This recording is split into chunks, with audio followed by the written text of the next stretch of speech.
Phénoménal, Kylian Mbappé, le retour d'un... Close your eyes, imagine you've won 5 league titles, 3 domestic cups, 2 league cups, 3 super cups, 1 UEFA Nations League title and a World Cup. And you've just scored a hat-trick in a World Cup final to win the Golden Boot. Not many players can say they've done that over a 20-year career. Now imagine that you've done it all by 24 years old. It takes a special player to do that. Here's the rise of Kylian Mbappé.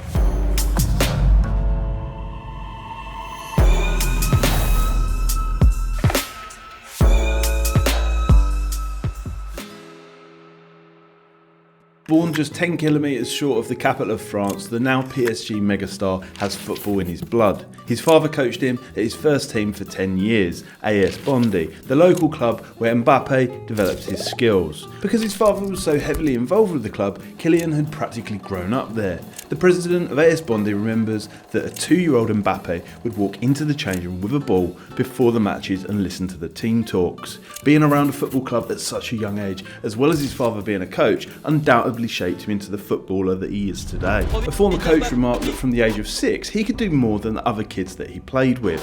His dribbling was already fantastic and he was much faster than the others. He was the best player that I've seen in 15 years of coaching here. In Paris there are many talents, but I'd never seen a talent like him. He was what we call a crack, meaning the best. In his room he had Ronaldo posters on his wall. He was one of his favourite players, but Mbappé looked up to all of the greats, which influenced his style of play. As he developed at Bondy under the guidance of his father, his hard work was rewarded with an opportunity to train at the French national training facility, Clairefontaine, the National Institute for Training Footballers, where players like Henry and Anelka had honed their skills. During his time there, Mbappé developed and surpassed his teammates so much that he was getting offers from Chelsea, Real Madrid, Manchester City, Liverpool and Bayern Munich, all between the ages of 11 and 14. But ultimately, the boy from Bondy decided to sign for Monaco at age 14. This was a calculated move as he had made the mature decision to sign for a club where he would get exposure to first team football whilst he learnt the job, instead of playing youth football at a world beater club. Now coincidentally, this was the team that Thierry Henry made his debut for and set the record for the youngest debutant of French football. His time in the youth first team was short-lived but dominant. And as a reward for his hard work and his superior skill levels, he was promoted to the Monaco B team, but again showed maturity to be promoted to the first team squad in no time at all. Mbappé went on to break his 21-year-old record in late 2015 when he was substituted on against Kane, making his debut at 16 years and 347 days old. The first of many records he would go on to break. He then went on to break another of Henry's records in 2016 by becoming Monaco's youngest goal scorer at 17 years and 62 days old. And just a few short months later, Mbappé was rewarded with his first professional contract, committing to Monaco for 3 years. The vice president of Monaco knew how important the signing of this phenomenon Mbappé was for them, the whole time with other clubs snapping at his heels. But how would Mbappé fare in his first season after signing his first contract? Would the pressure get to him? Would he flop? And would this teenager live up to the world-beaten hype? In the 16-17 season, Mbappé would complete his first full season as a professional, with 26 goals in 44 matches and a league title to show for it. In this season there were several firsts for Mbappé and Monaco. He scored his first hat-trick in the League Cup, the first from any Monaco player in any competition since 1997, and then scored his first league hat-trick against Metz. His first European goal against Manchester City was a cool first-time finish from a 40-yard through ball in the last 16 of the Champions League. City manager Pep Guardiola remarked at how fast Mbappé was, something we have come to know as a trademark attribute from him. He would then score in the return tie to help Monaco go through via away goals.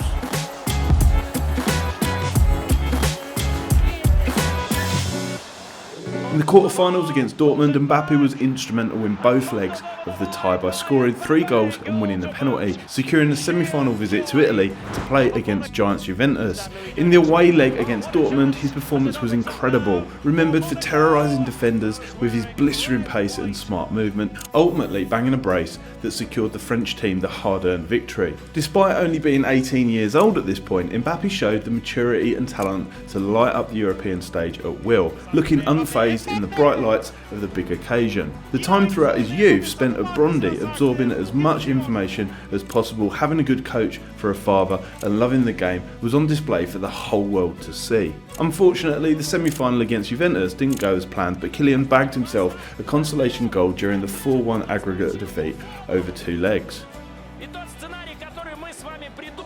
The season drew to a close, and because of his incredible performances throughout that season that helped Monaco secure their first league title in over 15 years, there was an incredible hype around Mbappé. Comparisons of the baby-faced 18-year-old were already being made to that of the legendary Frenchman Thierry Henry due to his blistering pace, fast feet and goal-scoring abilities. He was also really quite humble for a kid with the world at his feet. The question was, could he live up to the hype after his debut season as a professional footballer, or would the pressure just be too much for this young player? Even more pressure was piled onto Mbappé when the French and global football powerhouse PSG announced that they had paid a world record fee for the 18-year-old to first be loaned to them for financial reasons and then buy him fully by the end of 2018 for over 180 million euros, making him the most expensive teenager ever. There were rumours that Real Madrid were going to tempt the most expensive teenager and player in history to put on the famous white jersey, but it came down to the PSG manager at the time, Emery, promising him a starting place where Zinedine couldn't. The guarantee of playing first team football was something that Mbappé had considered when signing for Monaco. It was the tipping point that had helped him stay in France to continue his football journey. He needed to develop his skills at the highest level, and with the World Cup around the corner, it was ultimately what kept him in France. So with a hefty price tag on him, Mbappé had to step up to the plate and deliver week in, week out to prove his worth to not only PSG fans and board members, but also the French selection team for the coming World Cup. And it was obvious once Mbappé brushed aside all doubts that he would live up to the hype by scoring on his debut for PSG against Metz with a beautiful first-time strike from outside the area. The boy had arrived and he belonged there. He then scored in the Champions League against Celtic and then again later against Bayern Munich, taking his Championship League tally to 10, being the youngest player to do it. By the end of his debut loan season, he had 21 more goals to his name and a treble to go with it. Winning the league, which was 2 years in a row for Kylian by the way, a League Cup and a National Cup too. This set him up perfectly to secure a place in the 2018 France World Cup squad after making his debut in 2017 at Les Bleus against Luxembourg. He became the second youngest Frenchman to play for their national team ever and helping them qualify for the tournament by scoring his first goal against the Netherlands earlier in the season. Now, with the eyes of the world watching and the biggest sporting event of the year, would the most expensive 18-year-old ever be able to help France secure a historic World Cup win in a team bursting with talent? He managed to score his first World Cup goal and at the same time break another record against Peru in a group stage match. He secured the 1-0 win for France and became France's youngest ever goal scorer at the same time. He even managed to secure man of the match against Messi's Argentina side that saw him score 2 goals and draw a foul after a rapid run from his own half into the Argentinian box. In this standout performance, Mbappé showed the entire planet that he was a mature and exciting player who makes defenders second guess themselves whenever he runs at them. It was reminiscent of his first performance against Dortmund in the Champions League the season earlier. His second goal was a superb first-time strike that he ran onto, looking like a finish from a veteran striker. His brace made him the second youngest striker since Pelé to score goals in a World Cup match. He even showed his humility in a press conference after, when being compared to Pelé, saying Pelé was in another category. Mbappe's mentality is extraordinary, as is his footballing abilities. France made it all the way to the World Cup final, and as comparisons to Pelé got even louder, he made them even more valid as he became the second teenager to score in a World Cup final. Ultimately, it was a long-range effort that secured the World Cup for France. Pelé, who must have recognised the potential greatness in Mbappé and probably saw himself in the young Frenchman, even congratulated him by welcoming him to the club. Not many players can boast as being in the same club as Pelé, and you've got to remember, Mbappé was only 19. As France lifted the World Cup in Russia, Mbappé seemed to have won more than most professional players could even have dreamed of. But even with the World Cup under his belt, could Mbappé go on to dethrone the greats he idolised in Messi and Ronaldo and become the recognised best player in the world by winning a Ballon d'Or? Mbappe's part in a historic World Cup win secured him a permanent move to PSG, where he was given the legendary number 7 shirt as was determined to live up to its reputation. Although Mbappe's feet had thoroughly been found, the start of the 18-19 season is where he started to gain momentum and become truly world class. This is where the epic rise truly intensified. He won the top goalscorer award for the first time, scoring a notable first-time volley against Angers, and also became the youngest player to score 4 goals in a French League One game in over 45 years against Lyon at 19 years and 9 months old. He even won a penalty that game. His dominance of French football was just starting. Showing his dominance in European football again with 2 goals against Manchester United, Mbappé ended his season on a high against former club Monaco by scoring a hat-trick that would secure him the top goalscorer award in the French top flight, finishing with 33 goals, as well as picking up Player of the Year award. He even showed a level head and some class when he was respectful in declining to celebrate when scoring against his former team. This would be the 2nd league title he won in a row at PSG and the 3rd consecutive one as a professional. Now, how can you top a season where you've won the World Cup, your 3rd consecutive league title, the French Player of the Year, as well as top goal scorer of the year?